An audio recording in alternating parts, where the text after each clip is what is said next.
Ma'am, ngayong araw po ay tumaas na naman ang presyo ng langis.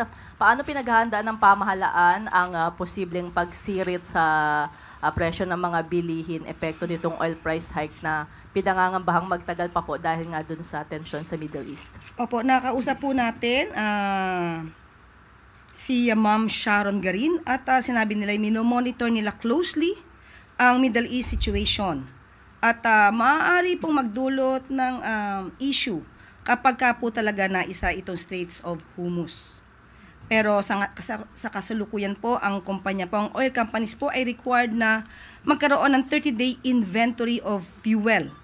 At kapag ka po tumaas ang presyo ng crude oil ng mahigit sa 80 US dollar per barrel, ang ayuda for fuel for public transport and fisher folk ay matitrigger po at kakailangan na rin po na maabisuhan ang DA and DOTR patungkol po sa ayudang ito.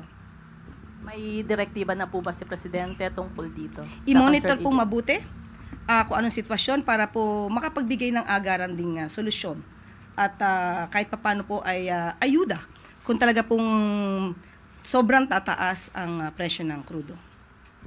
Binanggit niyo po yung ayuda, bukod po dun sa fuel subsidy na binanggit niyo, may iba pa bang asang ayuda kung sakali?